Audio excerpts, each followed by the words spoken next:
All right, and we're back. It is Saturday in New Jersey, the worst state in the fucking union, and it's June 13th. Still trying to get out of this stupid state of New Jersey. Hopefully, I can do it before the end of this month if I can get a job somewhere.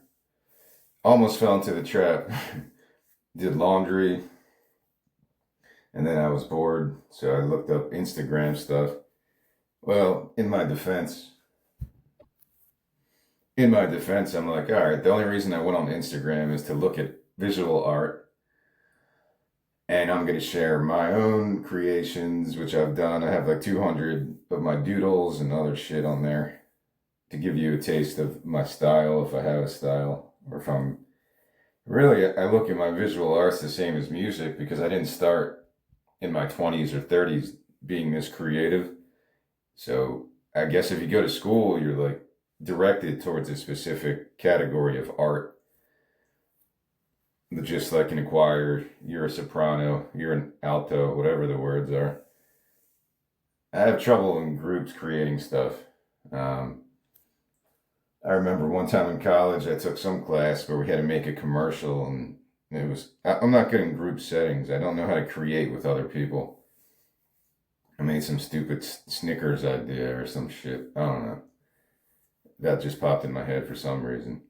Well, I almost got trapped because I posted my new doodles from my 99 doodles on the Instagram. And right when you go on Instagram, like, you know, you're tempted by all these half naked women showing off their tattoos or punk rock chicks, goth chicks.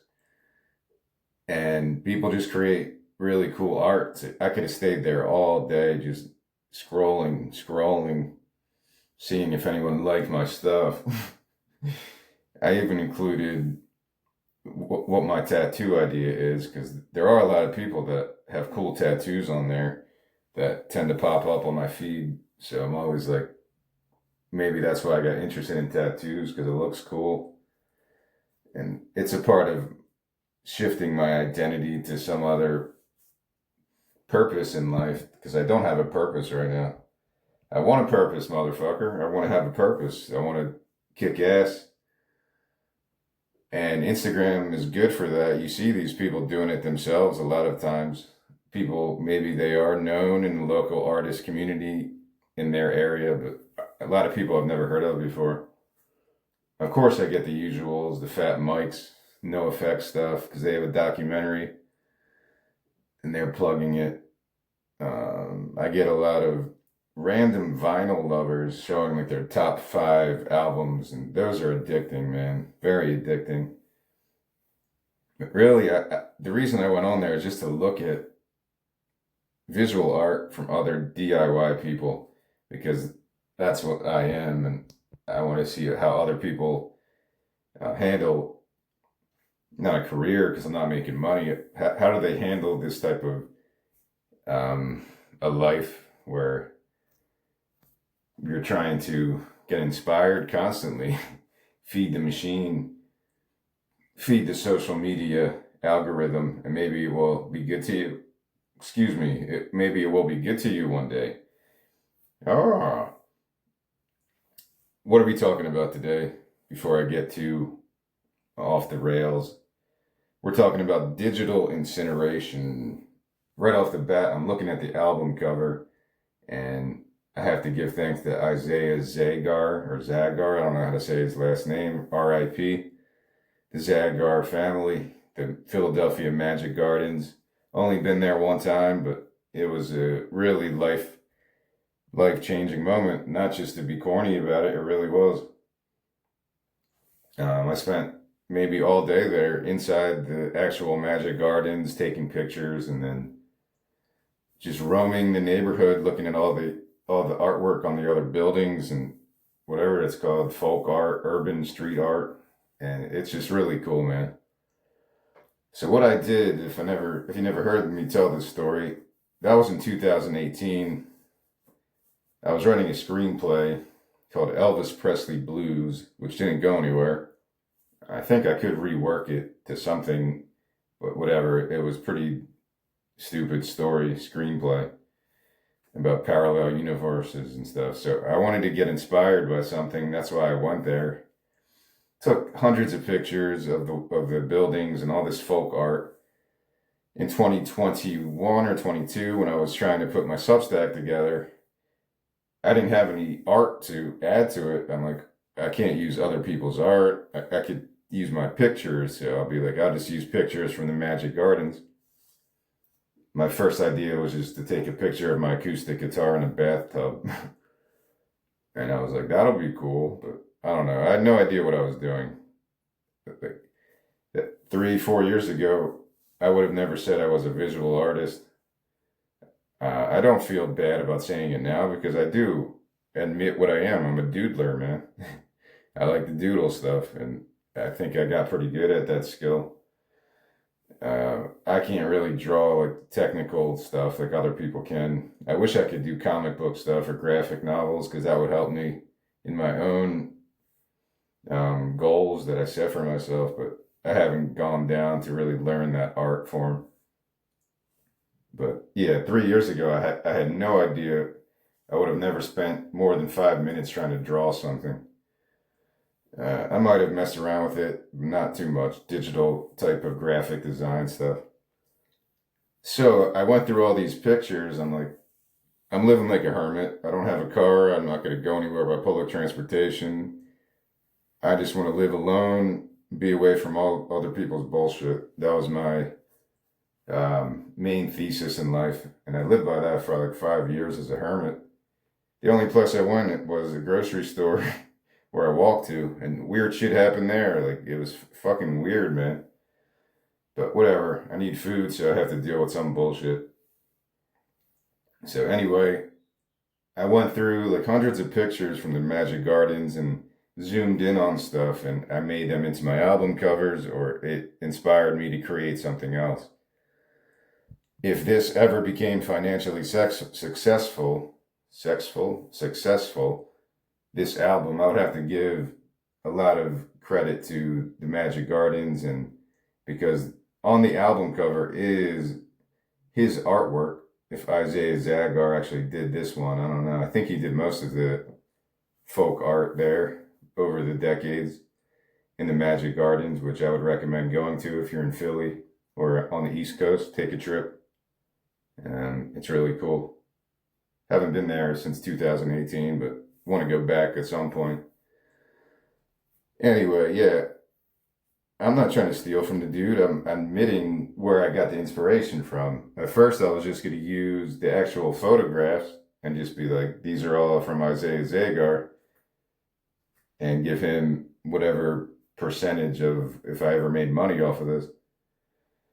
Because I do have to give credit to the artist. I get that. If somebody used something I did, I would want some kind of a credit. So I don't know how it would work out legally. Maybe I have about 10 to 15 albums that used specific art from his Magic Gardens experience. So thanks to Isaiah Zagar, RIP. I did donate to the Magic Gardens years ago just to keep it upkeep or whatever it was, because it is a cool place in Philly that hopefully can last a long time if they have to keep fixing some of the artwork. It would be cool if it lasted for like 100 years and every generation just passed it down like a Philadelphia tradition like that.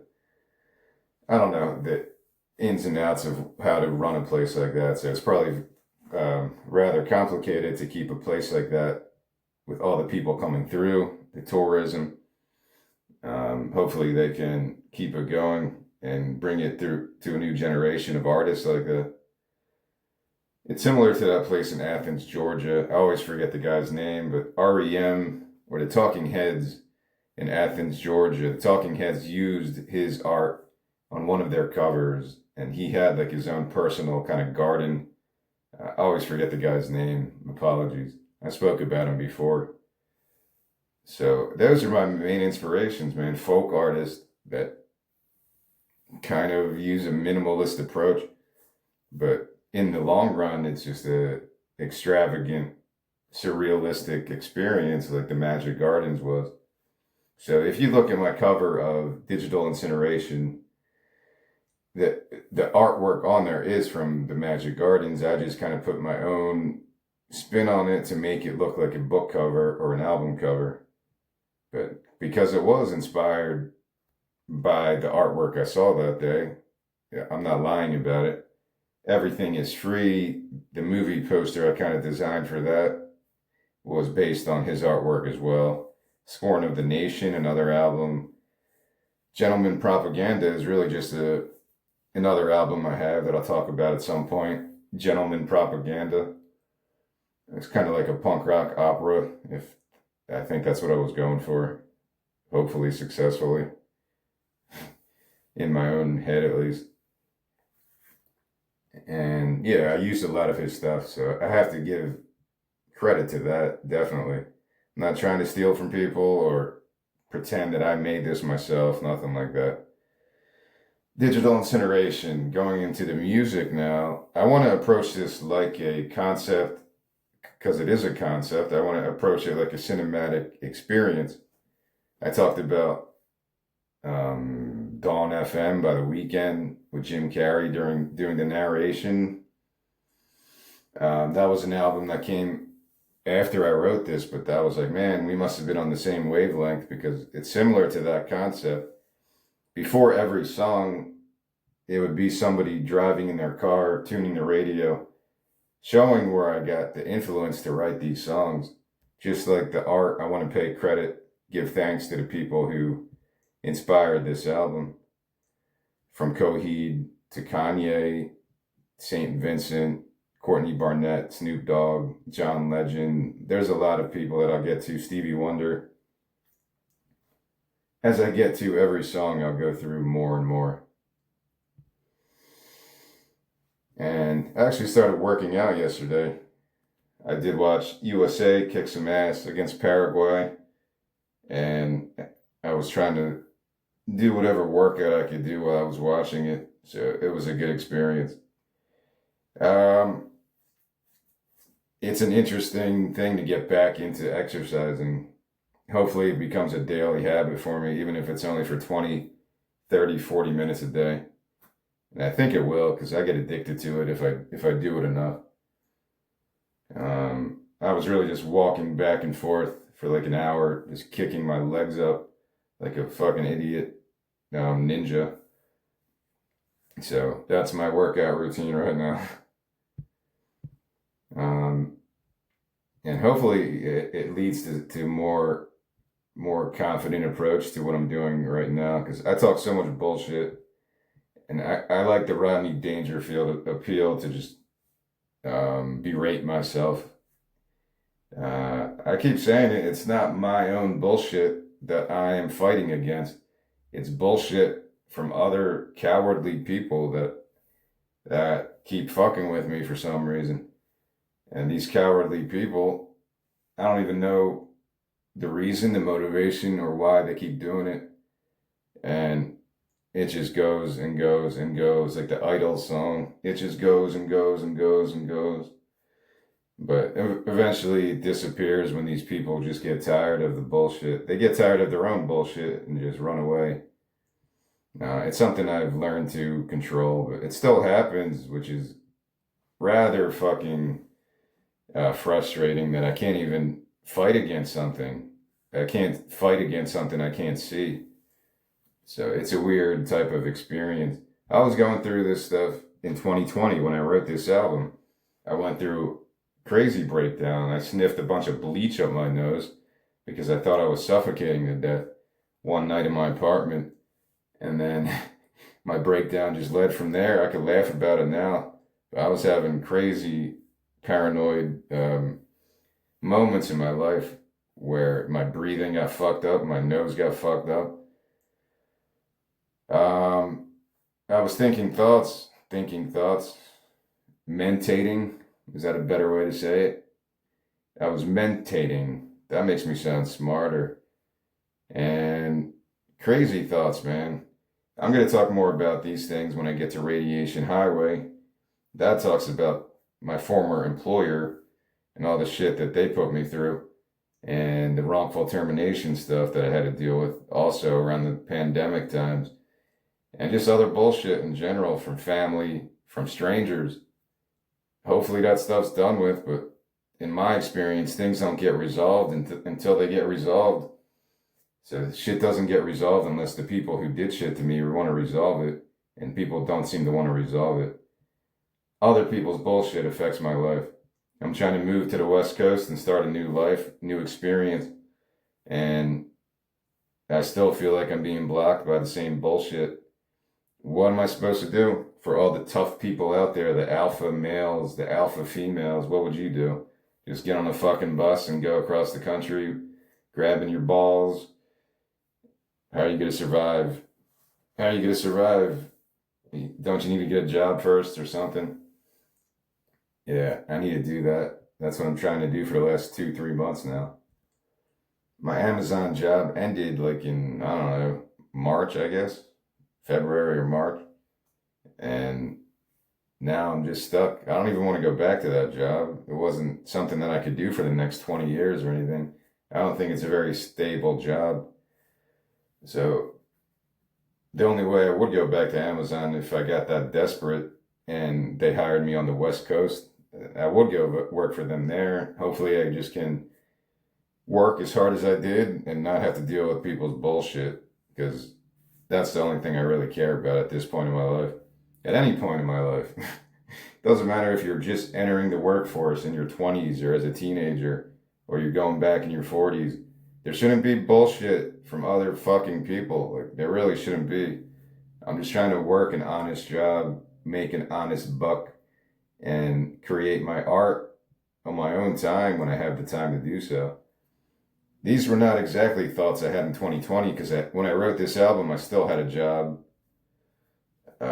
I think I quit my other job at the Philly Stadium around that time because I was like, fuck this, I'm not going to go work around 30,000 people, even if the pandemic kind of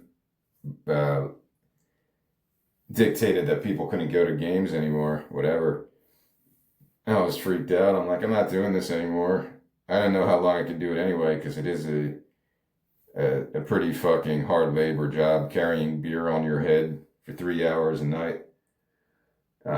It's a good workout, but it also gets harder as you get older. I did it for a decade, off and on, pretty much. And yeah, I didn't think it was going to last too much longer. My headspace in 2020 was exactly what I just said. It was other people's bullshit invading my life. Not just invading it, like force feeding me this bullshit. Was some of it my fault? Sure. I would stay up all night on Twitter after work and be like, what the hell is this pandemic thing? Is this psyops? Is this some weird political 5G conspiracy? And it just got weirder and weirder. I was getting mixed messages all over the fucking place. And my head just totally collapsed on itself. At this point, I don't care what it is. Unless somebody in like some higher level 33 Mason or fucking CIA operative explains exactly what everything is, then I don't fucking care. I just want to do what I want to do, and all this other shit can just be in the background of my fucking hazy consciousness. So that's where I'm at. Radiation Highway is going to be more about my own personal hallucinations and madness. When I was going through shit, it was always weird. Whenever like a religious holiday came, Easter, Christmas, I would get weird fucking paranoid thoughts that vampires were coming to kill me for Passover and stake me, or I was going to die in my sleep with the angel of death stopping my heartbeat. And I would have weird shit like that, dreams and reality, whatever, if you want to call this reality a real experience, whatever it is. But as far as I know, I'm alive right now, and it's not just me on this planet experiencing things. There's other consciousness. Maybe there's some form of a collective consciousness, but I can't go much farther in terms of that philosophy. But I'm an individualism guy in terms of that stuff. You work, you eat healthy, you live a healthy life, you think healthy things. That's on you. It's not connected to anything else. You're an individual. You decide how to live your life to make yourself happy in your pursuit of whatever you term success. That's what America was for me growing up, even as like a really little kid going to see the fireworks or learning American Revolution battles and why they went to war. It's all connected to being an individual and not being blinded by other people's bullshit.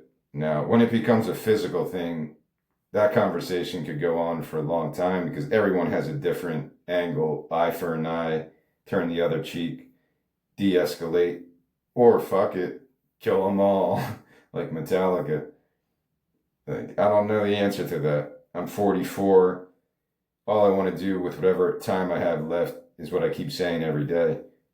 And it is kind of like a prayer that I could leave New Jersey finally, find a new place to exist far away, 3,000 miles away in the desert of the southwest, New Mexico, Arizona, Nevada, California. There's plenty of options, I guess. And that's where I'm at. Even if I go to a city, my plane would have to be put on some kind of a delay because I need to buy my own land, build a fucking shipping container, and make sure it could last me for at least a decade or two to do all this stuff. Like the change of scenery is everything. Um, the way I live right now is not normal. I need to be around nature, and the Southwest is the view I want when I wake up in the morning. I want to see those mountains and the desert landscapes. I love that shit. I don't mention Utah because I think they have bad winters, and I don't really want to deal with that as I get older. Moving now in my 40s, I'm probably not going to move again. I just want to find a place to put down roots for the next 20 years, man. Yeah, and the albums I've done so far, maybe most of them I could do myself, like the one I did yesterday, right? Yeah, Blue Light Between the Eyes. That's all shoegaze stuff with pedals and Joy Formidable. I just listened to their new album. Well, it's a side project from Ritzy Bryan, the lead singer. It's called Shy Western. Shy Western. And I listened to that yesterday for the first time. It was good. There's a whole nature thing regarding that album. It's a concept about her love of nature and protecting the environment and stuff like that. I didn't read the whole book yet, but you can get a book to accompany the actual music. But that's the type of shoegaze. Even though I probably can't sing, I would just do spoken word poetry over the shoegaze or come up with something that I'm comfortable with. There is a song on here that I do hear as a Joy Formidable type of song. I want to get into the songs because this is going to be longer. It's 12 songs. And I want it to be an experience for whoever listens to this. If you want to make a concept album, the concept is the world's about to end, and this gentleman gets in his car, starts it up, and he just starts driving. He's alone. He doesn't have family, so he's like, all right, the world's ending. Let me just drive somewhere else so I don't have to just view the apocalypse from my house, I guess. What do you do in that situation? I don't know. In 2020, I had that feeling of just wanting to escape. For a good portion of that time, I was just going to work, going home, living in my apartment by myself, going to. Eventually, I started going to parks, getting more exercise in, and that helped me get through some of the anxiety. But eventually, I took a drive to Delaware for an estate sale. I was still in that mode where I wanted to collect vinyl record. I went to an estate sale in Delaware because I had a bunch of old country vinyl, when I got there, it really wasn't that good. Or maybe somebody got there before me and bought all the cool Johnny Cash stuff. Loretta Lynn, Patsy Cline, whatever else was there, Merle Haggard. I like those old country albums, Willie Nelson stuff, but it wasn't really worth the trip, so I left the estate sale pretty early. It was still the morning, and I was like, dude, I don't want to go home. I haven't been anywhere in like a year, so let me drive to Ocean City, Maryland. So I just took off. I went to Ocean City, Maryland. This was during the pandemic in the summer. I guess the summer of 2020, I guess it was. When I got there, it was like completely packed with people. And I was like, what the fuck? I'm like, these people are crazy. There was thousands of people just invading the beach and having whatever their family vacations. And I was like amazed by it. I was like, what the fuck is happening right now? So I didn't even want to get out. I didn't even get out of my car. I drove to Ocean City, Maryland, which was probably only like 2 hours away. And then I drove back just to take a road trip and clear my head, I guess. Maybe that has something to do with this album. I'm viewing myself. If the apocalypse was happening, I would just get in my fucking car.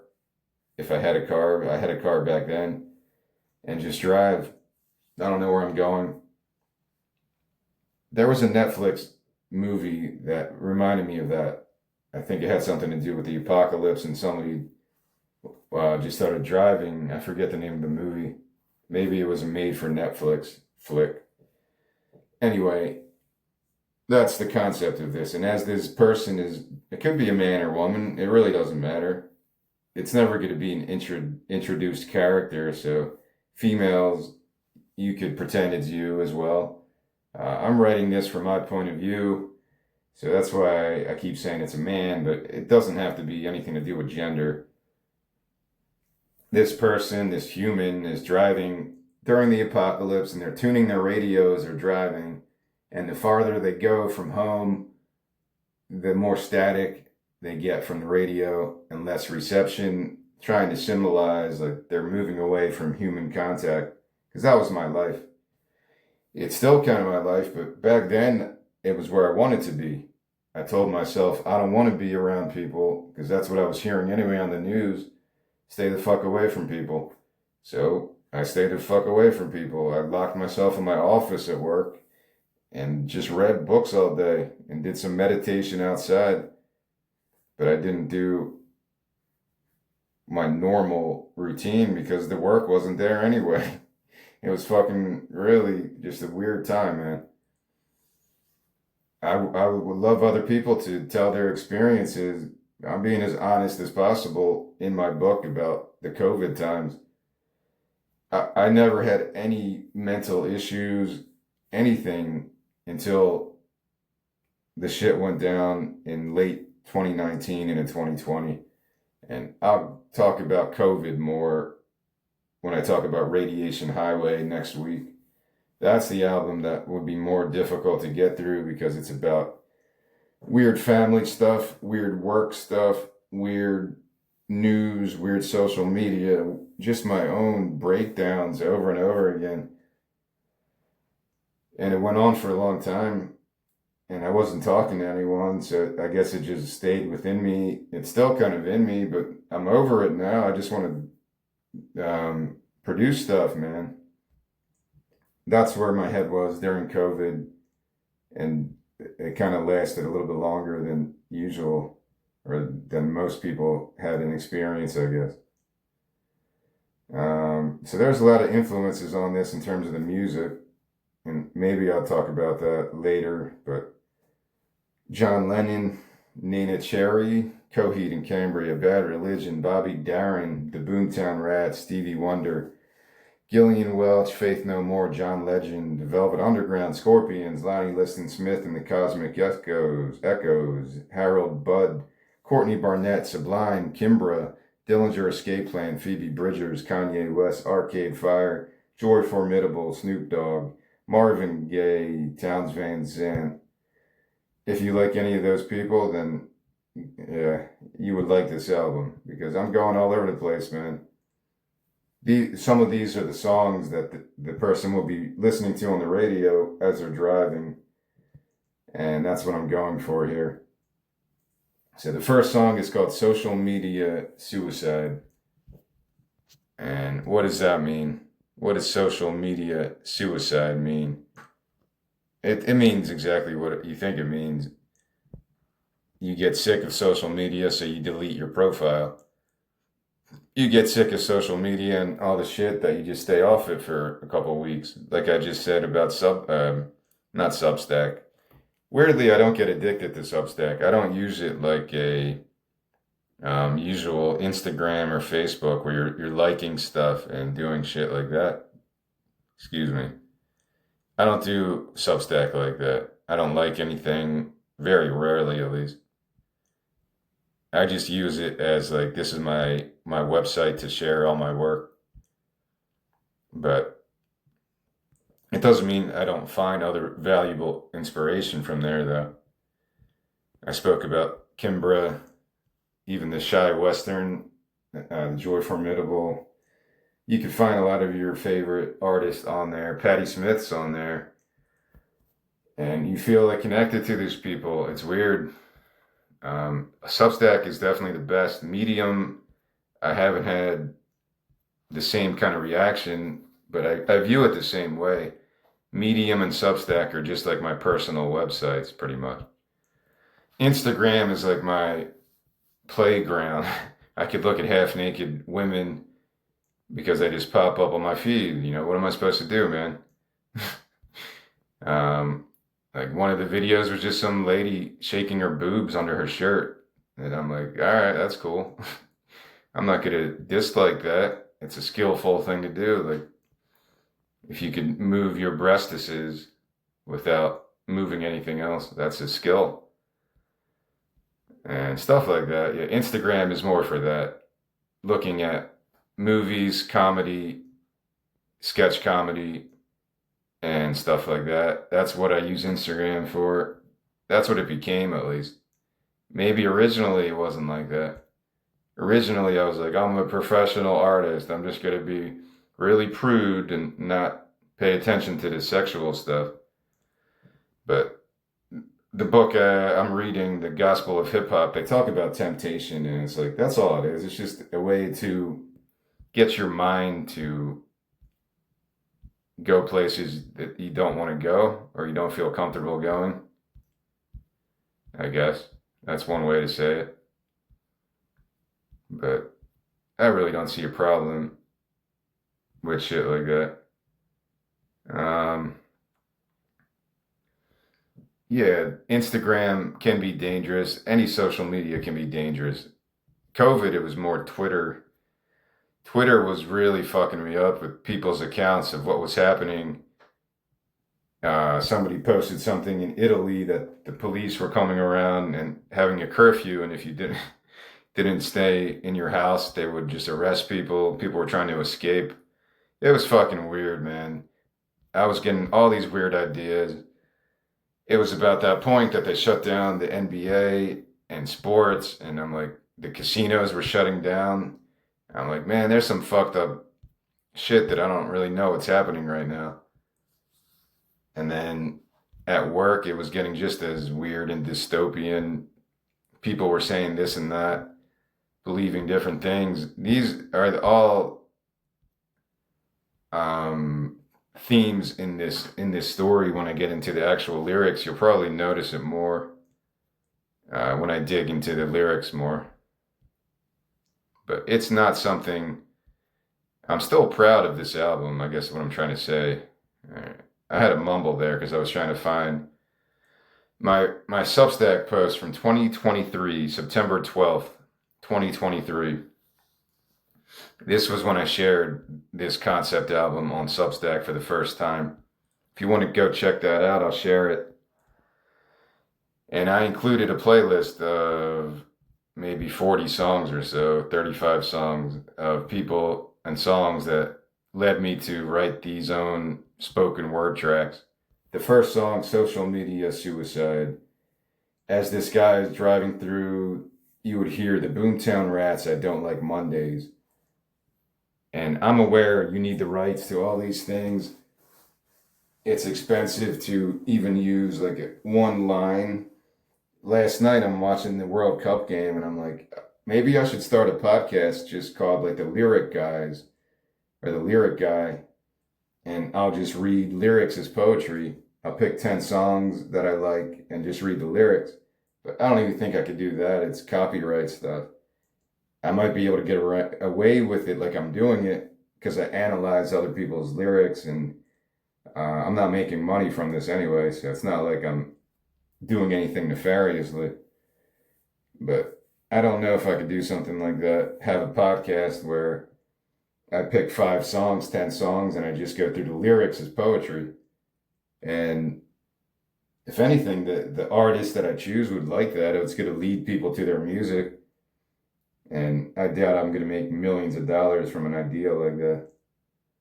Anyway, this guy is going through and he hears the Boomtown Rats, I Don't Like Mondays on the radio. If I can't use any of these, then I just have to rewrite this and not go for this concept like that. Let me go through the lyrics. And I'm going to go back to my book because I probably edited them at some point. We all have junk DNA inside of us. Past life regressions, God should have pulled the plug. Let the dinosaurs bake in the summer parade of roses frozen for the public disgrace. Time is just an illusion decomposing, lulling us into a sleep so revolting. Reboot the animal stare, kill emotion, afraid to feel or feel, to fear coping. Trees give life, light, let the love shoot the blind eye. Evil erasers head towards the twilight. Big brother kept sacred, intertwined with the vacant. Bet on the cryptic, currency liquid. Money makers, lucid fakers. Human wafers, holy jesters. Test my food, another leper. Poisoned tongues equipped for questions. Testify to rival nations. Peace too easy, war consumes. Every screen will fall in tune. If you need to feel alive, they provide the ancient tribe. Kill yourself, but stay alive. Let the dying stars revive. What is the hook for this song? It's the hook to Boomtown Rats. Tell me why I don't like Mondays. Tell me why. In a rap song, I think it works, man. I'm not doing this like a rap, but there is a flow that I hear in my head. Like, we all have junk DNA inside of us. Past life regressions, God should have pulled the plug. Let the dinosaurs bake in the summer parade of roses frozen for the public disgrace. Time is just an illusion decomposing, lulling us into a sleep so revolting. Reboot the animal stare, kill emotion. Afraid to feel or feel to fear coping. Trees give life, light. Let the love shoot the blind eye, evil erasers, head towards the twilight. Big brother kept sacred, intertwined with the vacant. Bet on the cryptic, currency liquid, money makers, lucid fakers, human wafers, holy jesters. Test my food, another leper. Poison tongues equipped for questions, testify to rival nations. Peace too easy, war consumes. Every screen will fall in tune. If you need to feel alive, they provide the ancient tribe. Kill yourself, but stay alive. Let the dying stars revive. Yeah, of course, I need a lot of practice. Breath control is not something you can just have unless you're a natural, gifted rapper like that. But I would have to practice this numerous times to try to remember the words without reading them. I could do it more naturally if I had the words in my head ready to go, like a script, an actor reading lines, but I don't have these memorized. Verse 2, and then the chorus comes in. Tell me why I don't like Mondays. Tell me why. And you could do it differently with weird hip-hop feel to it. I think it's a really cool sample if you could get the rights to use that song. The first time I heard that song, I didn't know what it was. The silicon chip inside her head gets switched to overload. And then I found out it was about like a shooting or some shit. And it just freaked me out. And no one's gonna go to school today. He's gonna make them stay at home. And that's like from the 80s. It's something that happened in England, I guess. What is that song about? This is what I didn't want to do today. get distracted by all these different trains of thought, but now I'm curious myself. What is I don't like Mondays about? What is I don't like Mondays? Yeah, see, it comes right up, meaning a lot of people were curious about this. So they were an Irish new wave band, the Boomtown Rats. Bob Geldof was in The Wall, and he was a part of that Live Aid, I guess, in the 80s. So I Don't Like Mondays is from 1979. There was a shooting at a Cleveland elementary school in San Diego on January 29th, so that's what it was based on. There were even school shootings back in the late 70s. A 16-year-old girl named Brenda Ann Spencer opened fire on the elementary school. It's fucking crazy, man. When a reporter later reached her by telephone and asked her why she did it, she infamously replied, I don't like Mondays. I don't like Mondays. This livens up the day. Yeah, what a fucking psychopath. So that's why this song fits. It's an apocalyptic tale. It doesn't get more dark than a school shooting like that. Verse 2, dopamine devils, critical nonsense, love the machine inside your subconscious, free will data, entry fee hellscapes, judgment to follow, come along for the marking, zombie, oh zombie, sell my ecstasy, zombie, oh zombie, keep my urges clean, plagues and deaths in 3, the holy lottery, they're speaking for me, breathing for me, man and machine, priest of conceit, rinse and repeat, run till release. The doorway is free, but freedom digs deep. Monday morning, anchors burning. Monday morning, signals soaring. Kill yourself, but stay alive. Burn your money, win the prize. Kill yourself, but stay alive. Another spirit digitized. So there's a digital flavor. This album is also about the dystopian side of digital technology, social media, like I'm talking about in this song. The junk DNA is relatable. The first line of this song is, we all have junk DNA inside of us. I'm not talking of your physical body. I'm talking about your experiences on the internet. All the porn, all the fucking bullshit, the trolling. You probably do that in real life too, but most people do it because it's less likely that you'll get punched in the dick if you do it on a message board under a false name or something. Verse 3, and again, I didn't put the choruses in here because I don't know if I'll be able to use that. Tell me why I don't like Mondays. Tell me why. You could get real like Boys to Men with it, either men or women singing that in harmony. It's a really cool, I picture like a P. Diddy song from that era of hip hop. It could have worked in a lot of that stuff.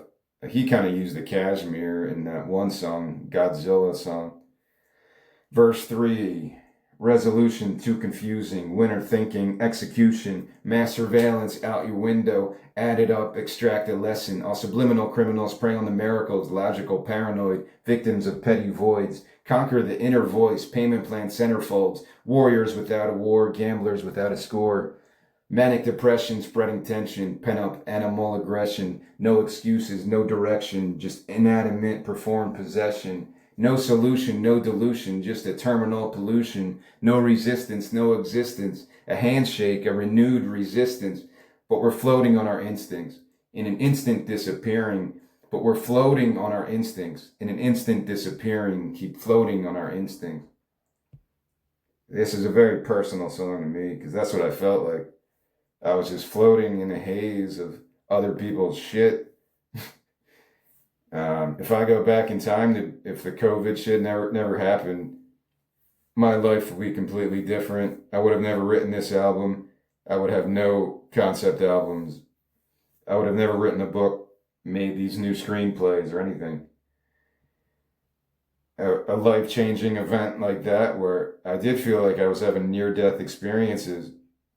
I was driving home from work in February, I guess 2020, in the beginning stages. I don't even know if we were wearing masks at that point. But I'm driving home on 95 from Philly to Jersey, and I felt like my brain was going to explode. Uh, I remember that because it was like, oh shit, I'm about to die, and the back of my head was like burning, like I was having some weird fucking brain seizure, and I just started cursing like fuck you God, and eventually it went away after like a minute. But I was about to pull over. I was like, man, this is the end. Um, I had another moment like that too, all 95.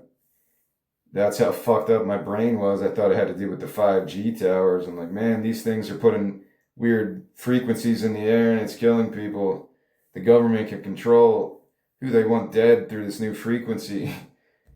And then you look at Waitress from Mars and how I wrote that story. It's connected to that there's a ghost frequency that can control people like zombies.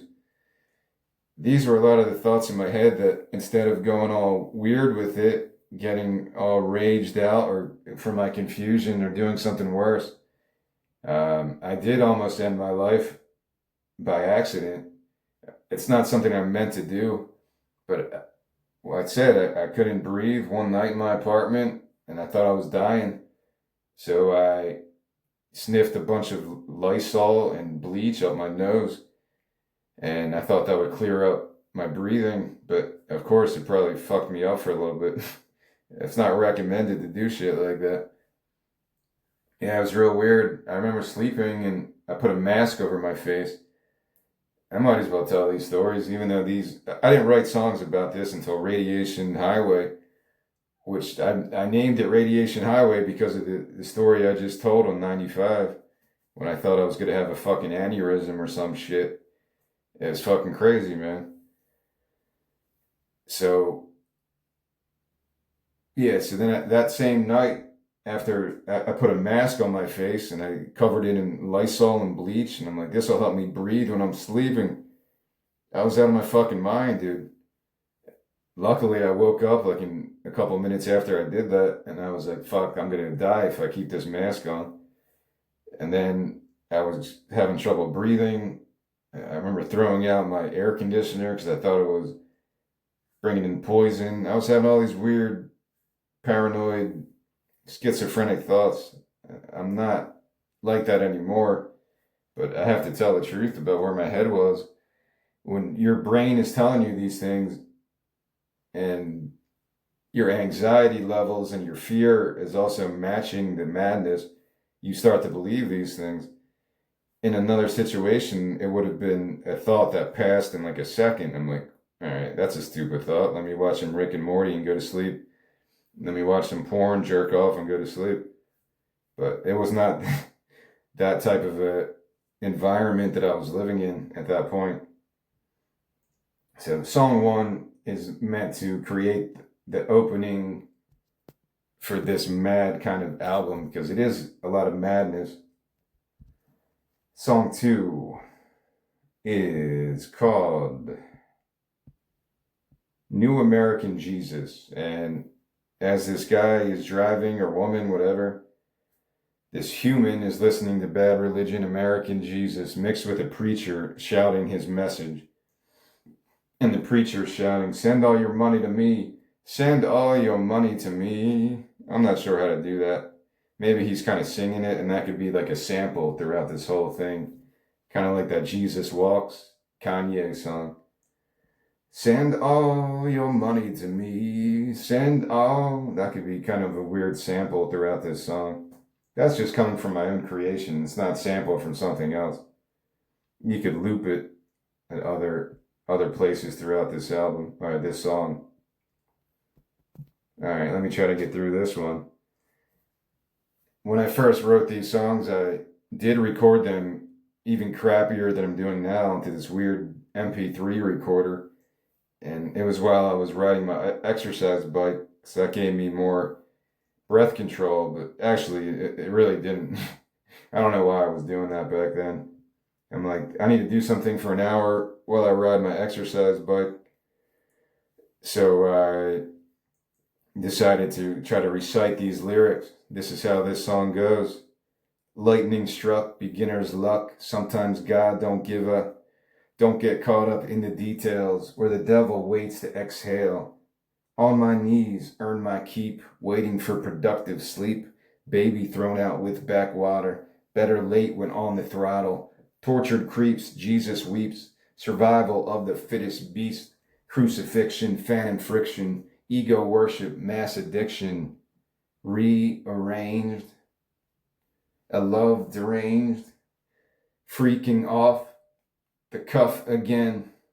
And now you need kind of a choir to do this hook here.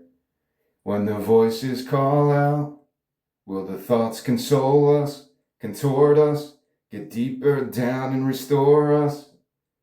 When the voices break out, will they erase all borders, reform us, relieve the guilt and secure love? So I hear a female, almost like a gospel choir there. When the voices call out, will the thoughts console us, contort us, get deeper down and restore us? I want it to be very passionate and over dramatic.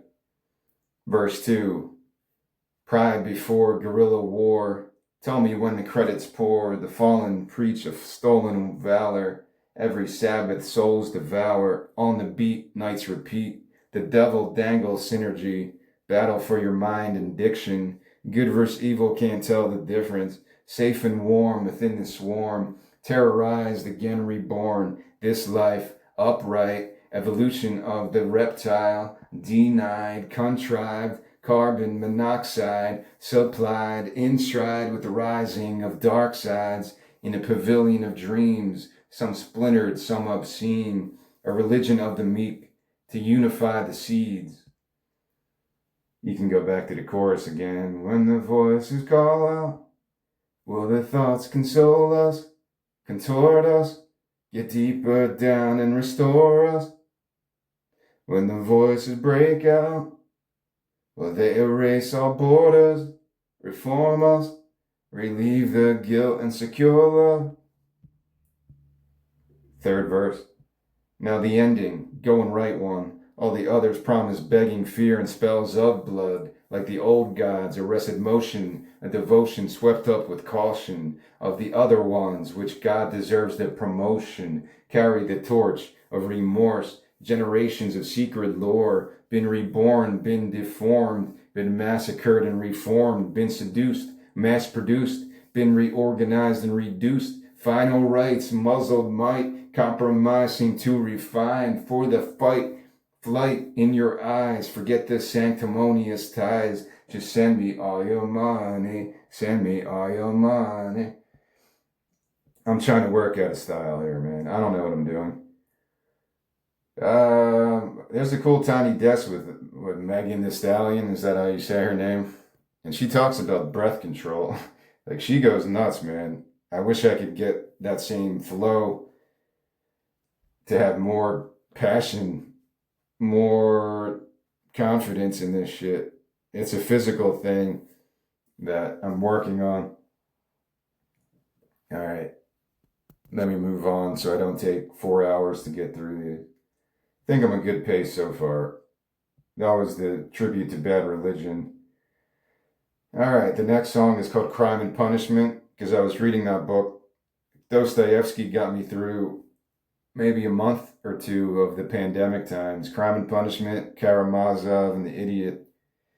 And later on I read The Gambler, and I have to go down other ones. The Idiot's probably my favorite. This song is more influenced by Coheed and Cambria and Kanye as well. I picture him, like his production style.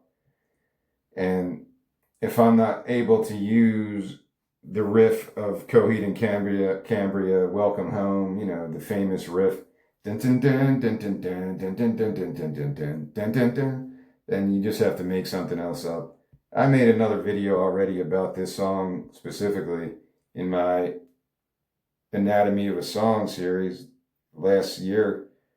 I went through this song more detailed, so I won't do it again now. I'm just going to go through it.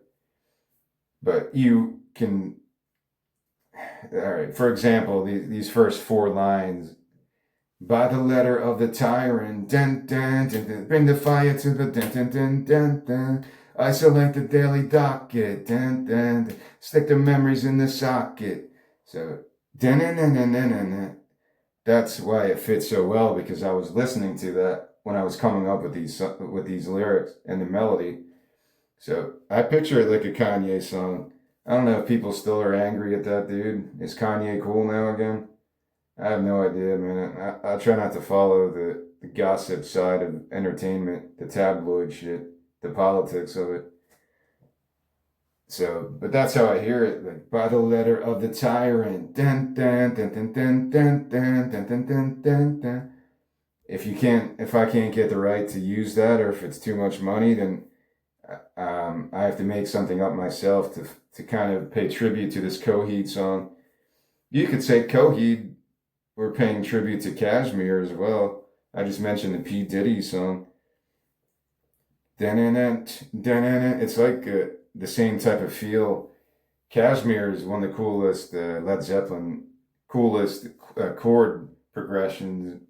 So there's different ways I would approach this. By the letter of the tyrant, bring the fire to the public. I can do this one better. Isolate the daily docket. Stick their memories in the socket. Just having fun with Mother Nature. Nurture patience and sedation. Falling farther from relations. Freedom paralyze their faces. God, money, flock, money, stock, money, rot, money, God, money, crop, money, lock, money, mock, money. That's almost like a bridge. Isolation, veneration. Talking him manipulation. Take a permanent vacation from the national vibrations. And here comes the hook. What a beautiful life. What a wonderful time to be alive. What a terrible crime. What a treacherous path to paradise. What a beautiful, what a beautiful, what a beautiful. By decree of our creation, implement the relegation. Every network, every station. In the clouds to brave temptation. Summon demons, let the plagues rain. Who will justify the starving? Who will shine on when the sun's burnt? Who will lead us to the unknown? God, money, flock, money, stock, money, rot, money, God, money, crop, money, lock, money, mock, money. There's a spoken word bridge here. When the time for celebration, light a candle for the wasted, destitute, incarcerated, suffer fast and let the pain set. What a beautiful life. So the chorus is the hook, is what leads this song. You could get weird with the modulation, go up a step here. What a beautiful life. What a wonderful time to be alive. What a terrible crime. What a treacherous path to paradise. What a beautiful, what a beautiful, what a beautiful life. And then, the people who know how to sing, you could have fun with that as a choir. And that's my production technique. Oh, you're a choir? Well, you know what you're doing. Just go up a step and do this shit. I think they could handle something this simple. All right, let's move on quicker. Number 4 song is called Libertine. I don't know what that word means anymore. What does libertine mean? Some French revolutionary thing? Libertine. Definition. A person who lives without moral or societal restraints, particularly in matters of sexual pleasure. All right, it's not about like revolutionary thing. I want to say there's something, I don't know what I'm thinking of. You're kind of rejecting the status quo. That's the best way I could put it, I guess. It's kind of a punk rock attitude. Or hip hop. All right, so where am I at here? Song number 4. It has a Stevie Wonder appeal, so I would open this song as the person's driving through this apocalyptic event and the static's getting louder, and you hear Stevie Wonder, Jesus Children of America, that song off, I think, Inner Visions, maybe. Jesus Children. That's a good song, man. All right, so number 4 is called Libertine, and the hook is pretty simple, and it reminds me of a Stevie Wonder type of a melody. Don't shoot the messenger. Better yet, confess it all. Don't play inquisitors. Have no fear, we all have to fall. I forget how to sing this, but it's something like that. Don't shoot the messenger. I'm going tone deaf more than I usually am. Better yet, confess it all. Don't play inquisitors. Have no fear, we all have to fall. It's just like an intro hook like that. The song would start with like an a cappella type of a thing. Nothing transparent, nothing unseemly. This is the first verse when it becomes more of a rap beat to some mellow, maybe bass guitar or something I hear in my head right now. Nothing transparent, nothing unseemly. Keep to the code in your brain for concealment. Window dressing a billion peasants. Welcome home for limbs rejected. Summer reaper, sun won't reach you. Give me freedom, death resistant. Inflation, creation, money manipulation. Digital lords hoard all information. Ignorant bliss been taking the piss. Out with the old and in with the sick. Sinews commit, better enlist. Barely exist, manage the risk. Don't shoot the messenger. Better yet, confess it all. Don't play inquisitors. Have no fear, we all have to fall. Back to the basics, homeostasis, parallel lives, backup replacement, signal shot clearly, frequency crazy. Turn the switch, reset your autonomy, alienation ripe for the taking. Send your regards and dine with the patience. People are strange when you're restrained. Don't turn away from virtual insanity. Mission to Mars, escape for the scarred. Louder than bombs, a race for the stars. Don't know apologies when thoughts float externally. Sharing mentality, mind meld brutality. So it's kind of a shorter, simpler song than some of the other ones. Only 2 verses with a pretty basic jazzy type of hook. All right, the next song is a title track, Digital Incineration. And this is a more fun one for me. I think it was St. Vincent inspired, yeah. In a perfect world, I think St. Vincent would produce this entire album, make it sound cool, because I like how she does things on her own music. I don't know if she's produced other people, maybe, but yeah, I like her style a lot. This song is called Digital Incineration, and the song that would be on the radio is Digital Witness from St. Vincent. That entire album is a big influence on this one.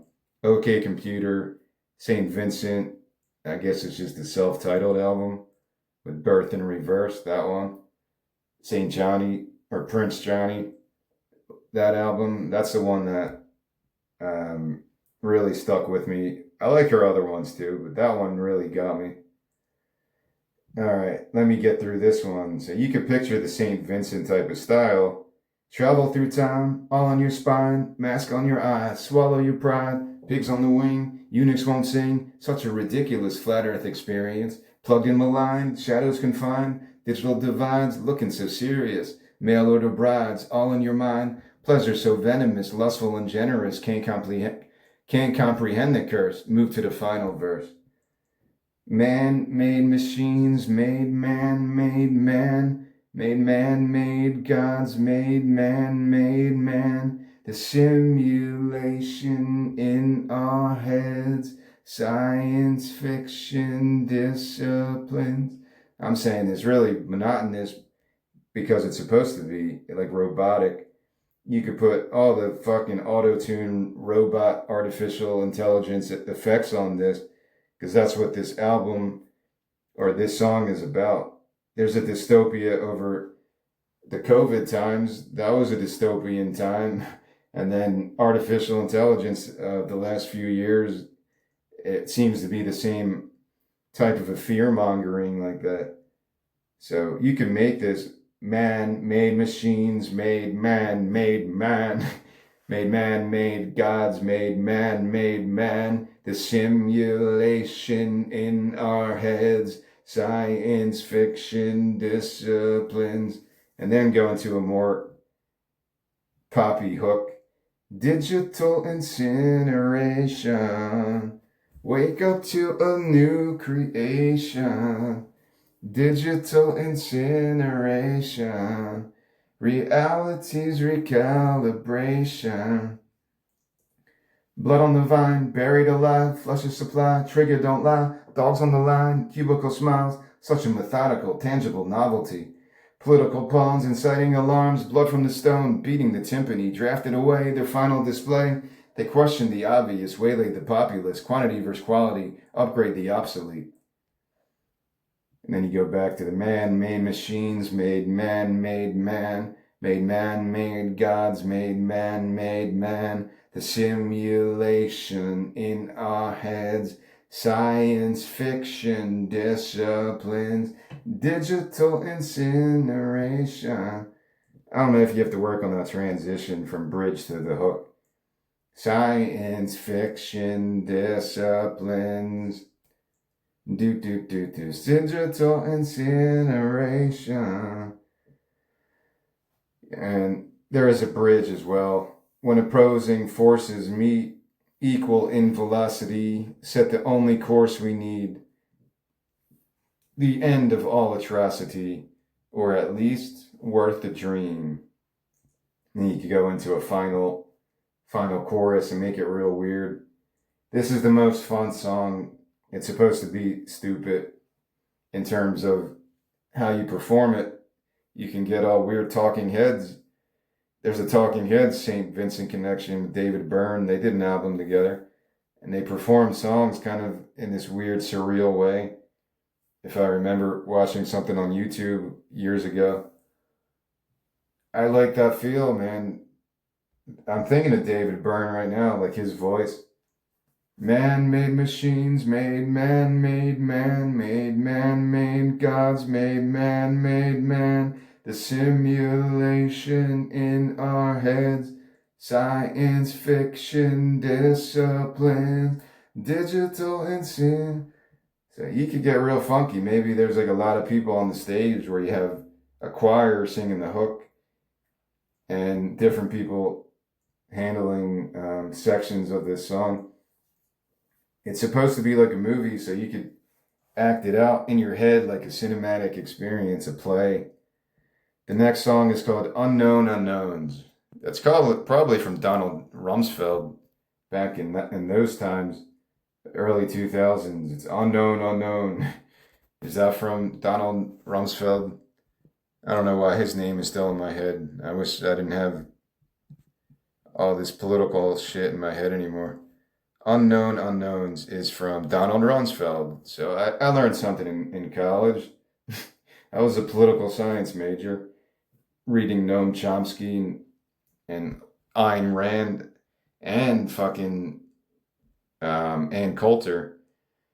I didn't know where I fit. I took some classes in college that were very like almost communist oriented. Then I took other classes that were like right wing neocon where we had to read Ann Coulter. And I didn't do it purposefully. I just picked classes that looked interesting. I took a class on the Cuban Revolution about Castro and shit. That was probably the best class I ever took. It was really interesting. The Cuban Revolution. I took a class on religious fundamentalism. Like, I don't know why I was interested in that stuff back then. I was more idealistic. Like I could change the world, join the fucking Peace Corps. But the term unknown unknowns was a quote from Secretary Donald Rumsfeld. If you can somehow get the rights to use that, or just get somebody else to do it, if you can do it without a copyright infringement. This is from Donald Rumsfeld. There are no knowns. There are things we know that we know. There are known unknowns. That is to say, there are things that we know we don't know, but there are also unknown unknowns. These are things we don't know. We don't know. We don't know. Is this like from 1984? Like Jesus Christ, dude. Let me read that again. There are no knowns. There are things. Well, go back to 2000 during the Iraq war time. All that crazy shit. You know, you just got years away from 9/11 and all that paranoid madness. And then the Bush years when it was Iraq war, all that stuff. Colin Powell in front of the UN Security Council. This is Donald Rumsfeld. I don't know what he was talking about, but it's probably about the Iraq war or leading up to it. In February of 2002, Department of Defense news briefing. There are no knowns. There are things we know that we know.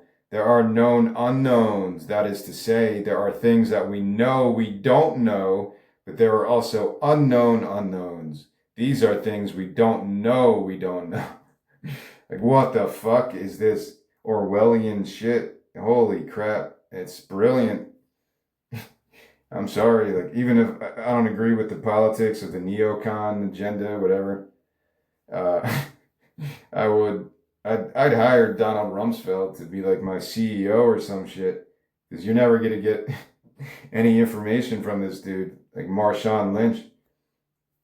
I'm just here so I don't get fined. Like, you kind of want that if you have a corporate environment. All right, so the inspiration for this song came from Bobby Darin, of all people, Somewhere Beyond the Sea. If I could use that as a hook, then I would use it. But I don't know if I'll be allowed to use all these songs. They're not in the public domain. So, but this is how, you remember that song, Sail? Dun, dun, dun, dun, dun, dun, dun, sail. I forget who sang that, but that's kind of the production I hear. This is I really liked that song when it came out. Sail. I don't even know how to look it up. Indie song. There's probably other songs called that. AWOL Nation. All right, thank you, Google. Let me look at that song again. That's in my head right now. Sail, AWOL Nation from 2011. And I don't know why this song was in my head when I wrote this. This is how I show my love. I made it in my mind because blame it on my ADD, baby. This is how an angel dies. Blame it on my own sick pride. Blame it on my ADD, baby. Sail. Maybe I should cry for help. Maybe I should kill myself. Blame it on my ADD. I really like this song. I don't know anything else by this band, but this is a brilliant. I don't want to say they're a one-hit wonder. Maybe they're really good. Maybe they're still making music. AWOL Nation. That's how I hear this song. Fear-based mania. Unwelcome phenomenon. The moon disappeared too young. In bed with a kinder tongue. Anxiety levels off. Death don't seem so wondrous. If you can somehow mix AWOL Nation with like some weird Latin beat, that's what I'm hearing. The sun might reverse the cross. In bed with an iron lung. Where do these thoughts converse? Will they just make it worse? What vessel am I to pray? Headspace from day to day. Violence beyond the pale. Silence or pay the bail. What census am I to fill? What truth from the happy pill? Sell or be sold. Long way from home. Rainy day costumes. Too vulnerable for rescue. And of course, I would actually have to make up something there, or go with oh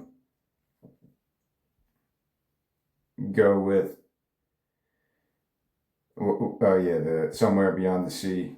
If I could use that, that's what I would use there. And I pictured the Phoebe Bridgers like singing this.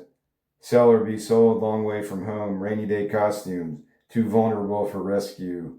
Somewhere beyond the sea, and you can make it all weird.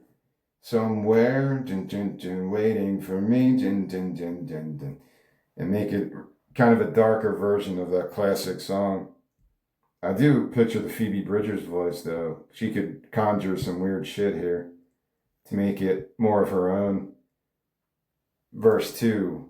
Puppet celebrities, dun, dun, dun, dun, dun, dun. Athletes, commercial queens, bum bum bum bum. Passes for influence, dun dun dun dun dun dun. Tied down by narcissists, dun dun dun dun. Too much to analyze, too many unauthorized. Lost in a sea of buzz, hidden from everyone. Answers are taking sides, dread creeping in disguise, sober but feeling high, washed in the ancient fire. Some will reset the tide, mind-controlled suicide, when they come for the willing eyes, reach towards the sacred skies. You could even go up a key there to end that if you want, get weird with it. I think that's what I'm hearing in my head there. Sell or be sold, long way from home, rainy day costumes, too vulnerable for rescue. Dun, dun, dun, somewhere, dun, dun, dun, dun, dun, beyond the sea, dun, dun, dun, somewhere, dun, dun, dun. Just get real weird with it. You know, I can only do so much with my limited vocal talents, if you want to call it that. All right, let's get to another fun song, because even though this kind of is a depressing theme, this is a fun album to me. Through the radio static comes Alan Watts, because I listened to a lot of Alan Watts, Terence McKenna during that time period. And there's a cool quote from Alan Watts. Sometimes I don't even know if he's a real person. I'm like, what if somebody just made him up and photoshopped him or made those deep fake videos of him? He never existed, Alan Watts, but somebody put it in Wikipedia to convince people that he existed. And he's really the devil. Alan Watts, he kind of looks like he could be the devil. He has that weird look to him. Not that he's not an attractive dude. He could look like the devil because he looks like he knows the mysteries of the universe. So there's a quote from him: "Life is vibration. It's ye the whole time and all the way through. Question is, how are you going to interpret that? Is it tremble, tremble, tremble? Or is it laugh, laugh, laugh? Ha, ha, ha, ha." Nowadays, to me, it's more laugh, laugh, laugh. Speaking of St. Vincent, how she would be my dream producer for an album like this. She's going to put a concept together, and she's got all these different influences. She's got the experience. Or somebody like Kimbra as well. She did her own stuff. And that's the type of poppy production I need. I cannot do this album by myself. No way. I could barely do one of these songs myself because I want it to be really poppy. The Miley Cyrus album from a couple years ago, I really liked. Magdalena Bay, Ali X. I'm not against pop music. I like Michael Jackson. I put Bad as one of my favorite albums. I thought Bad was the best one. Michael Jackson, Bad. I don't know a lot of John Legend. The R&B side of me doesn't exist because I don't have romantic stuff inside of me. I don't know how to be in a relationship with a person or love someone. I'm not a sociopath, but I don't know. I don't have experience living that life of how to be in a relationship with someone. So the R&B side of me isn't there because I just get really cynical about love songs, and I do include a John Legend influence at the end of this album though. So maybe I could grow that later on. But let's talk about the song right now. After that Alan Watts quote, this is existential stoic, absurdist nihilist. The reason I titled it that, existential stoic, absurdist nihilist, because I hate those terms because I use them all the time. My existential crisis or existential dread. They're just stupid terms, man. I just think it's funny if somebody identified themselves like that. Hi, I'm Ray. Hi, Ray. And I'm an existential stoic, absurdist nihilist. Oh, okay. What the fuck does that mean? Unabated in safe spaces. Ah, this was the Snoop song, yeah. So I picture Snoop Dogg, I think. Is this the one? Let me make sure I'm not. I think this was the one I pictured Snoop on. Um, Maybe I'm wrong.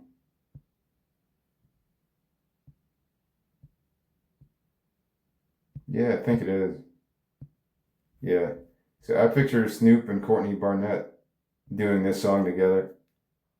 Unabated in safe spaces, raging friendly, 20 paces, bull market, roll the carpet, pull the splinter from the walking, dead and bloated, war of roses, on the throne bless their whole hollow motives, heaven stranger, hell diminished, 6 feet down for social thinning, no weapon shall prosper, protection from plunder comes equipped with higher brackets, higher rackets, higher passage, higher learning, higher burning, higher powers, higher yearning. When the pigs fly, stay inside, lock windows and sell high. When the sky falls, build up walls, wear name tags and comply. For the absurd, for the late shows, some where trees fall and the ash glows. Some will exist for the benefits, breathing so slow, smaller footprints. And yeah, I'm trying to get mellow because when you think of Snoop and Courtney Barnett, that's why they work together, I think. They have that same appeal that they do things so naturally. So I said it yesterday, they should make an album together, see what they could create. Because I think they would come up with some crazy shit, man, like album of the year potential.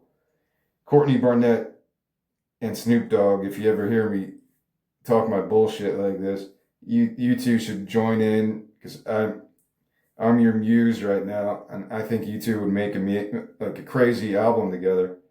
I don't know what it would be, who would write the lyrics and music, but just come up with something. I don't know if Courtney Burnett also smokes anything, but yeah, get high together and come up with some weird songs and make the album of the year. It'll be the ultimate.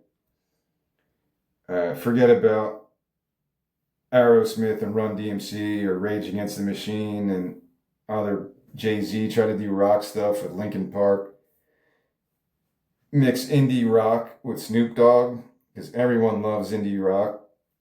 I don't know if that's even true. Some people think it's stupid, but I'll put it this way: like blending a Snoop Dogg, everyone knows Snoop Dogg, and he's still relevant. He's still making music. Blend Snoop Dogg with Courtney Barnett, and I guarantee you'll make the album of the year, maybe the album of the decade. It would be so mellow and peaceful. This is the hook of this song. Eyes can't stare into this abyss. Climb up each morning, don't resist. Blinded by immortal conquest, barely getting by off subtext. Cleaner living, the devil willing. No other way to revise the killing. Break the ceiling, exist in being. Play the fool, rekindle feeling. I can't even try to do the Snoop voice. How he would approach a song like this that's kind of spoken word. Smoke and mirrors, social pillars. Sell my soul, secure the sinning. The cradle peace of imposters, conspiring lambs for the nocturne. Symphony of the unconscious. Higher gimmicks, higher functions, higher calling, higher order, higher breakdowns, higher villains. And of course, it's weird when other artists are performing my words. I don't know if they would even want to say some of these words. I don't think there's anything crazy, but I would have to change my style when working with other people if they don't want to say something or if they want to change a phrase to make it easier. Of course, I would always go to what the artist can do to make it easier and more natural. because I can't speak for Snoop or Courtney Barnett. I just think they would make cool stuff together. All right, when the weeds grow, and plus, yeah, there's no beat right now. There's no music, so I don't really know how to go with this groove. When the weeds grow, hoard the Drano with the canned goods until the wind slows. When the screen bleeds, chant the old crow. Wake the mistress, cut the cord. I know the witness, just to test us. Tunnel vision, waking absurd. Correlations, deviations. Telepathic, programmatic. You could have a hard cut like that, or go back to the hook to end the song. Or there's plenty of potential for bass. This isn't going to be a lot of drum machine. I would want like live instrumentation from the bass and the drums. The next song is called Svengali, Svengali, and I actually talked about that Seinfeld. I never knew what Svengali was until I saw that Seinfeld episode where Elaine's saying he's like a Svengali, and Jerry's like Svengali. Elaine, what did I say? Svengali. So that would be the opening of this. I don't want to say I stole it from that. Is it Wale? There's a rapper that made like an entire album, like almost like a Seinfeld thing. Yeah. I don't know if his name is Wale. He made a Seinfeld themed music project, which I have listened to once or twice, maybe 10 years ago, 2015. Yeah. Even Julia Louis-Dreyfus contributed to the mixtapes. That's pretty wild. So that's cool, man. I'm a big fan of Seinfeld. When I was going to give platelets, that was my go-to show for 2 hours. Watch like 6 episodes while I'm giving platelets. Svengali. Graceful, ravenous, highway to servitude. Keep pace with the winners, break off from the platitudes. Crossing the Rubicon, they'd rather raise the brood. A hunger more compelling, more rust on their parachutes. World for the taking, whirlwinds can soothe the coup. Bathed in radiation, the undertaker Xanadu. The fact of the matter, the fat of the land recedes back to the promise of castles and sand. With every lunatic clause, how every angel gets wings, takes a community of psychopaths to lessen the sting. I don't know what style this is. I kind of want to get more manly and masculine, like an Ice Cube. Graceful, ravenous, highway to servitude. Keep pace with the winners, break off from the platitudes. Crossing the Rubicon, they rather raise the brood. A hunger more compelling, more rust on their parachutes. World for the taking, whirlwinds concede the coup. Bathed in radiation, the undertaker Xanadu. The fact of the matter, the fat of the land recedes back to the promise of castles and sand. I don't know how to control my breath from line to line, because it should be all in one breath. The fact of the matter, the fat of the land recedes back to the promise of castles and sand. With every lunatic clause, how every angel gets wings, takes a community of psychopaths to lessen the sting. But what it is what it is. And what it is what it is. Nothing shocking, it never quits. Another season on the skids. This is the mind game song because it is Svengali. And that's what that kind of represents, somebody who can control you. Manipulations are a big part of my life. Not for me, I don't try to manipulate other people. I think that's been shown throughout my life. I don't lie or manipulate other people, man. I have weird defense mechanisms against that probably doesn't get the job done. I don't know how to handle people like that. So I would want to get permission to use, they keep playing those mind games forever. Some kind of druid dude. Something the veil. I forget how it goes. I don't know, John Lennon or Beatles, you try to use anything from them and you're probably going to not be able to. So in my book, I didn't even mention it, but that would be the hook that I hear.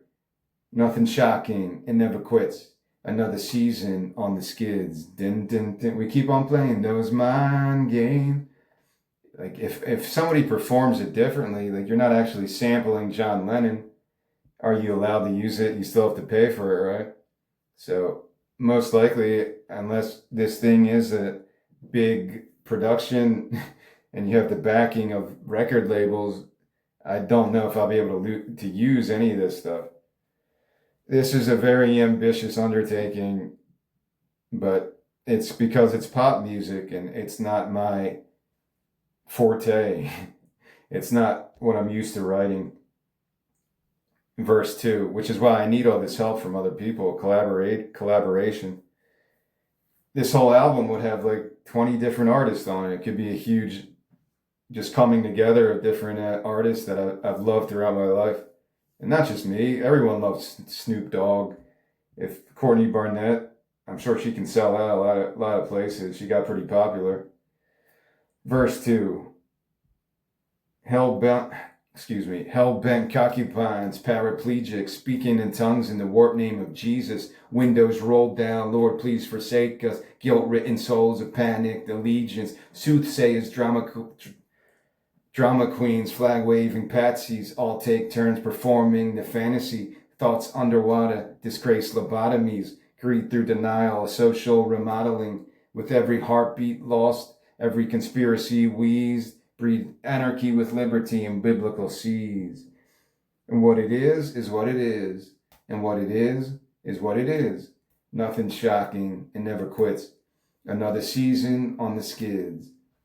Like, I'm picturing Courtney Barnett and Snoop Dogg in the studio watching me trying to do this shit, laughing at me, smoking a bone, and then passing it to me. And I'm like, no, I'm straight edge, Snoop. I can't ingest marijuana smoke. I'm straight edge now, my friend. Maybe that's why rappers do it. It gives them clarity and more breath control after they smoke. I'm not recommending it to children. I'm just saying, I don't know. A lot of videos I've seen, like the Wu-Tang series, I think they tend to smoke before they're rapping stuff. I'm trying to get better breath control, but this would have to be something I do like 8 hours a day until my brain says, all right, man, we'll let you in. We'll give you the secrets to how to do this. The next song is called Scatterbrained, and this might be the Joy Formidable one, I think. Through the radio static as this person's driving through this apocalypse is I Dream a Highway by Gillian Welch, and then the static turns to Faith No More, epic, because the radio signals are all dying around him. And yeah, this is a very shoegazy hook, but I'm not sure. Maybe this is Andre 3000 in my head. Free the demons down on the page. Read my future with false marketing. Feeds my throwaway aneurysm. Safe in my algorithm. That's when things got out of... This is more tricky to do because it's like you need a different voice there. Let me try to do it again. Where are we at? Free the demons down on the page. Read my future with false marketing. Feeds my throwaway aneurysm, stale on my algorithm. That's when things got out of control. That could be a robot voice. Auto-tune to hell. A demonic auto-tune. Dreams recovered down in the grave. Shareholders tethering claims. Fuel-injected monotony. Corrupted cacophony. Careful with the moral compass. Fear and loathing, mistrust of kings. Data at limit, trolling my brain. Off the grid living sovereignty, retraining my lungs to breathe. Dun, dun, dun, dun. Too much power. This is where the Joy Formidable voice would come in. The Ritzy Bryan voice. Too much power. In pole position. Mind over matter. The God revision. The witching hour, dun dun dun, with double vision, dun dun, fragments scatter, dun dun dun, the God rendition. Then you go back to the robot voice. For the science fiction prodigies, space invaders know how it ends. Spring cleaning, bring out your damned. Testing our avarice, quelling the malcontents. That's when things got out of control. That old folk singer's bitter refrain, that new bootlicker desperate for pain. Whisper sweet nothingness, home for the derelicts, bursting through the stratosphere. Go back to the hook. Too much power, dun dun dun, in pole position, dun dun dun, mind over matter, the God revision, dun dun, the witching hour, dun dun dun, with double vision, fragments scattered, dun dun dun, the God rendition. And there is an ending kind of bridge or outro. Satisfied and civilized, betting on the purified. So you could get heavy with the shoegaze music as you go into this. So it's almost like a shoegaze song. Shoegaze mixed with some aggressive rapping. Satisfied and civilized, betting on the purified. Clinically insane, their eyes will tell you who to blame. This night of purple skies might die inside, but that's alright, I earned my stripes. Still have time to testify, visionary pantomime. Incense burning fast tonight, thoughts can't find a place to hide. Then you go back to the hook for one last time and rock out. This is a very heavy distortion song, scatterbrained, because that's what it is. That's what shoegaze music makes me feel, in a good way. It's kind of like releasing my thoughts more than scattering them. But I like that flavor. This next song is like a Willie Nelson inspired rap ditty, bluegrass and rap mixed together. It's called The Road Less Traveled. And I came up with a original bluegrass melody that somebody else could do with those weird, authentic bluegrass harmonies. Very quiet to intro this song because it's almost towards the end now. That maybe this guy ran out of gas at this point, and you hear his engine struggling to start up again, and now he's just on battery power, but he's still listening to the radio, and a voice comes in. Been on the road, less traveled, gaining scars. Someone watching and waiting to sound the alarm. Taking pictures, hacking the news feed. Pay the grifters by the charms. Like, I can't do the bluegrass style, man. It's not a part of my upbringing to know how to do harmonies. I don't remember how to even do this, but you know, people who play banjo and can play that Appalachian style stuff. Been on the road, less traveled, gaining scars, almost like a spiritual. Somebody watching and waiting to sound the alarm. Taking pictures, hacking the news feed. I don't know what I'm doing right now. Pay the grifters by the charms. Still on the road, less traveled.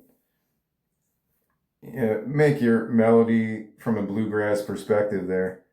And then the song could start as a rap song. And it's kind of fast. And so this is the first verse of this. I don't know who I hear in my head.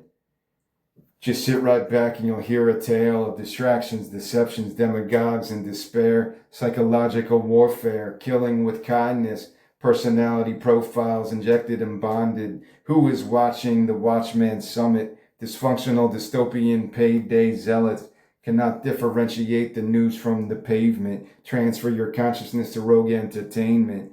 Be the change you want to see with free delivery by the brand name creeds and iconography. Animal instincts in perpetual motion. Divine debriefs your own skeptical Jesus. And then you go to a bridge. Maybe this is the KRS-One song. You could kind of hear his voice doing the rap parts. The body unworthy of higher dimensions. Pyramid schemes will garnish attention. You could go back to the bluegrass part now. Been on the road, less traveled, doo-doo. But out of breath and change. Been on the hunt for power, but now I see my consciousness is strained. I'm trying to do like a Willie Nelson melody here. Still on the road, less travel. Don't know when it will all will end. Never counted the hours. Just transfer over whatever's left of me. Just transfer over whatever's left of me. You could get harmonies there. I was always amazed by folky harmonies, Appalachian style. I don't know how people do that stuff. It's very beautiful and haunting. Maybe the most haunting type of music is that Appalachian folk style, just a banjo, the foggy mountain. The Man of Constant Sorrow was one of the first times I noticed that those types of melodies. I am a man. Like, I don't know how to sing like that. I don't know how to train your body. It's a different kind of emotion, and I can't fake the accent either, so I feel uncomfortable doing that. This is verse 2 of the rap part. You just step right up and test your skill. This machine enhancement shoots at will, severed summation, psychic parameters. Call before you dig, embrace of the terminal. What became of pleasure and pain, computer convenience and electrical waves. The new addition to the nervous system, singularity, the new polished existence. Vote for more hypocrisy, but at least you know the means. The grass was never green, the slate was never clean. Beg forgiveness from your local network. Too numb and rigid, release their net worth. Back to the bridge, body unworthy of higher dimensions. Pyramid schemes will garnish attention. But on the road, less travel. But out of breath and change. But on the hunt for power. But now I see my consciousness is strained. Still on the road, less travel. Don't know when all will end. Never counted the hours. Just transfer over whatever's left of me. Just transfer over whatever's left of me. Like the consciousness transfer. You could have Willie Nelson sing that. I don't know how old Willie Nelson is. I hope he lives another 100 years, man.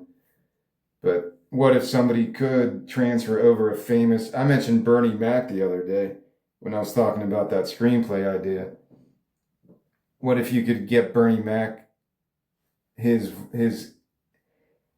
I don't know what to say, his spirit, you could transfer his consciousness to some other vessel and he would live forever like that. I don't know.